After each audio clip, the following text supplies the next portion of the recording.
Bonjour, je m'appelle Eve. Salut, je m'appelle Jeff. Tous les deux, on est des journalistes qui faisons la vérification des faits, c'est-à-dire qu'on démystifie les fausses informations qui circulent sur le web. Et aujourd'hui, on va vous donner quelques trucs pour pouvoir faire des vérifications comme nous, on le fait tous les jours.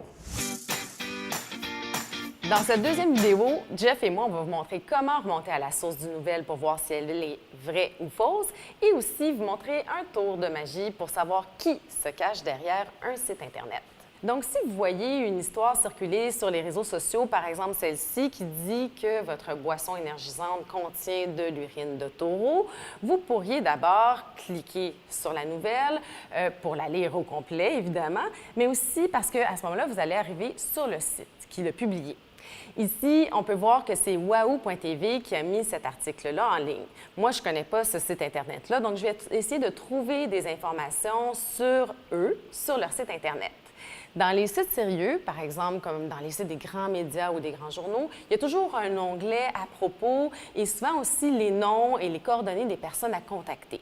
Dans le site wahoo.tv, il n'y a pas d'onglet à propos, mais il n'y a pas non plus d'informations sur qui se cache derrière ce site Internet-là. Quand c'est comme ça, il faut se méfier parce que c'est un signe que le site publie peut-être des fausses informations. Comme j'ai maintenant des sérieux doutes sur la crédibilité du site, je peux maintenant aller plus loin pour savoir s'il s'agit d'une fausse nouvelle en utilisant des informations qui sont dans l'article. Ici, on mentionne que c'est la compagnie Longhorn Cattle qui a publié l'étude qui confirme que les boissons énergisantes contiennent de l'urine. Pour en savoir plus, je fais un copier-coller avec le nom de cette compagnie sur Google et j'ajoute Red Bull à la suite, puis je lance ma recherche. Les premiers résultats qui apparaissent tout en haut sont des articles de journalistes comme Jeff qui ont démenti cette nouvelle et qui expliquent le travail de recherche qui ont été effectués pour la déboulonner.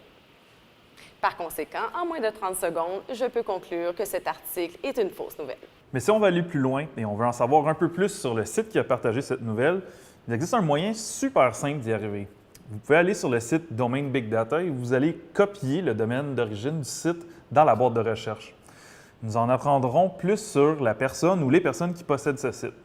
Donc, nous voyons que le site wahoo.tv a été créé il y a 10 mois et que c'est une source de divertissement et d'informations insolites et non un site de journalisme crédible.